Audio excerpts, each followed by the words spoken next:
Welcome to Brothers Banquet, where I find the best restaurants and have a bloody banquet. I'm back at KYR Kitchen, but has generously offered me some more food to try. So let's see what it's fucking saying. Let's get inside and get our food. Fucking hell, I don't know how I'm gonna carry all this shit. Get me!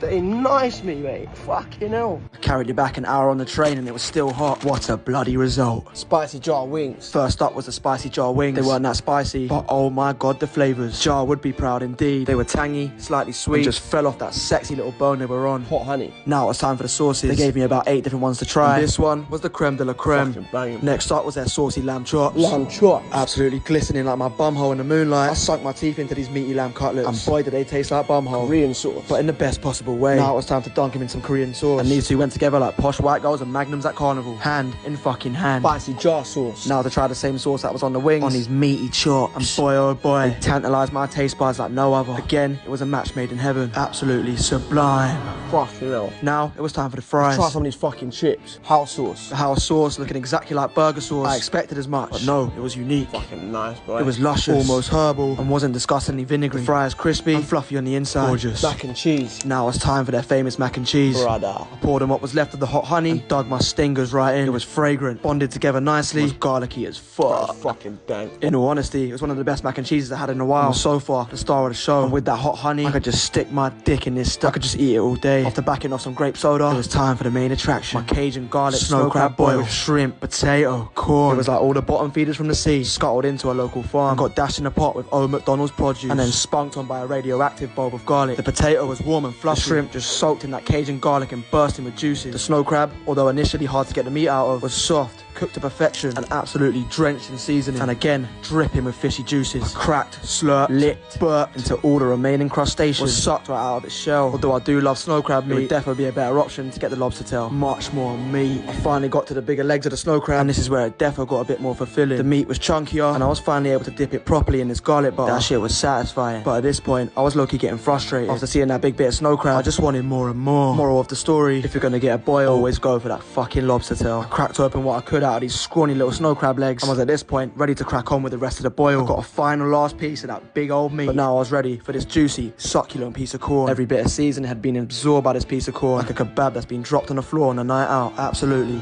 bursting with flavour. Now for the dessert. Just look at this thing. Custard. I drenched the whole fucking slice in the custard and made room for one last taste of paradise. Let's see if it would live up to my school dinners from back in the day. Fuck off. The cake was light, spongy, and exactly like back in school. Oh my god. Can't lie, that's one of the best sprinkle cakes I've had ever. And I went to primary school, you get me? The custard was vanilla-y and exactly the right consistency. The icing layer was thin and sweet and worked perfectly with this fluffy sponge cake that was lying underneath.